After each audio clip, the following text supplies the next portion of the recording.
Ang mga Pilipino, natural daw na may sweet tooth. At ang isa sa mga classic at paborito nating panghimagas, ano pa nga ba kundi pastillas. Dahil sa tamis at linamnam nito, ang pastillas nagkaroon na rin ng iba't ibang bersyon.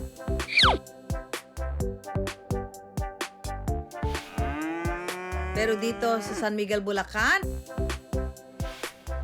pagdating sa pastillas, doon pa rin sila sa original. Ang gamit pa rin kasi nila, gatas ng kalabaw.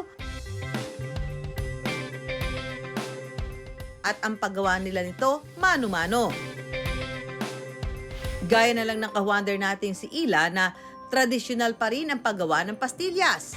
Ito po ay nagsimula sa aking mother-in-law na si Aling Trining Sweet Delicacy. So ngayon po, pass away na po yung mother-in-law ko. Kami na po ang nagpatuloy mag-asawa. Nagsimula po ang Aling Trining Pastillas noong 1983. So ngayon, traditional na po talaga ang pastillas, pride po ng San Miguel, Bulacan.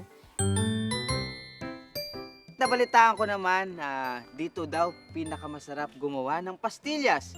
At sa mga oras na ito, meron tayong kakapanayamin. Kakapanayamin? Ladies and gentlemen, contestant number 1. Gusto ko pong matutong gumawa ng pastillas. Paano po ba ang process nun? Ayan. First step natin, gagatas tayo sa kalabaw. Magagatas tayo sa kalabaw. Tara na. Sa pagpapagatas ng kalabaw, kailangan paulit-ulit na pisilin ito hanggang sa lumabas ang gatas.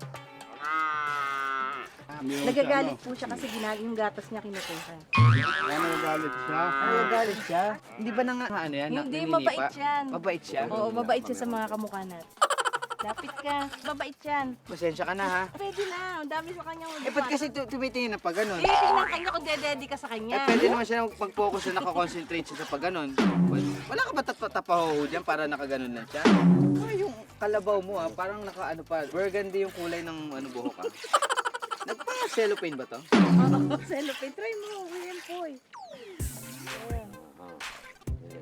Ano, kaya mo pa ba, Empoy? Lakas mo. Pagkatapos ng ilang oras na pilitan, Ayun o, nakita mo.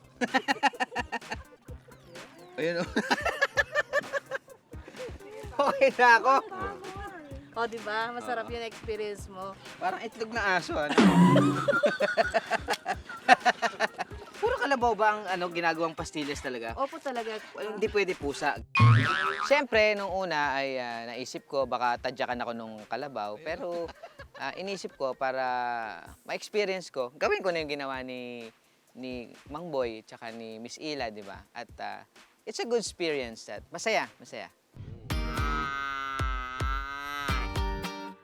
ang mga pastillas sa Aling Ilas, fresh na gatas ng kalabaw ang gamit araw-araw.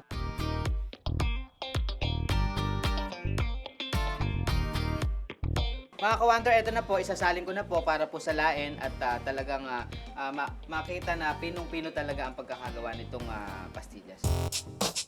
Lalagyan ito ng asukal at saka isasalang sa kalan at mano-manong hahaluin sa loob ng 2.5 oras. Parang kang sasagwan. Hindi ka na po mag-halo, sir. Ayan. Saan na kayo nakarating? Ano, Empoy? Kaya pa ba ng mga braso mo? Hindi ka ba nangangawit sa paghahalo? Sanay na po. Nasanay ka na? Pero sa paghahalo mo, namimiss mo ba yung kaklase mo ng grade 3? Ikaw?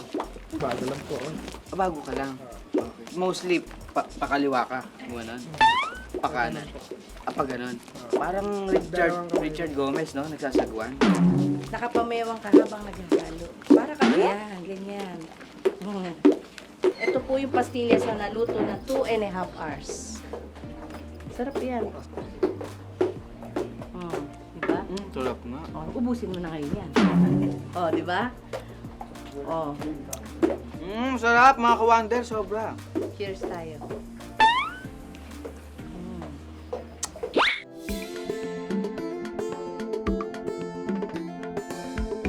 Pupunta na si Empoy at Ila sa production room para sa paggawa ng finishing product. Okay, hiwain mo na dyan. Pahiwain, gano'n na. Kailangan pantay-pantay, hindi ka mukha ng daliri mo. Kailangan ko mag-aya yung ginagawa nyo kanina. Sige, game mo. Kaya ko yan, oh. Game mo. 1, 2, 3, oh. Game mo. One. Ano ba yan? Ayusin mo, hindi ka magiging hire sa akin. Pagkatapos hiwain ang mga pastillas, isasawsaw ito sa asukal at saka ibabalot.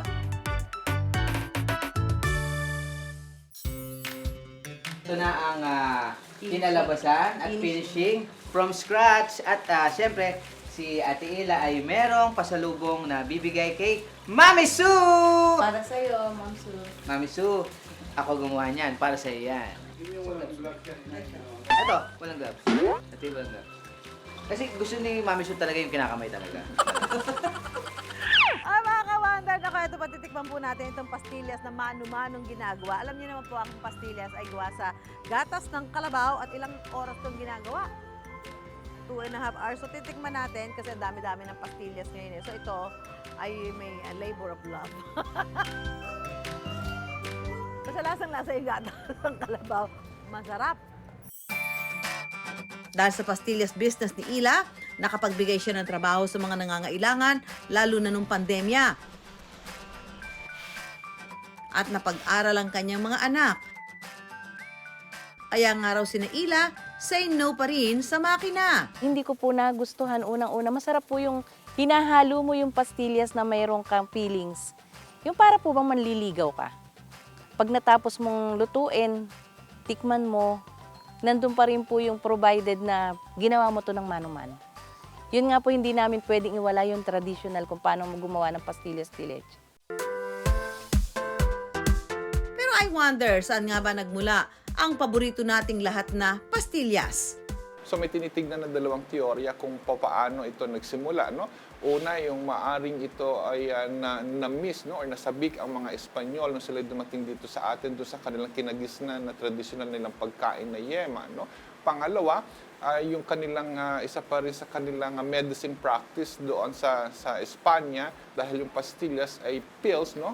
Yung pastil ay pills, so ito ay isang shape ng gamot na ibinabalot sa asukal at sa gatas, no, para madaling mapainom sa mga bata.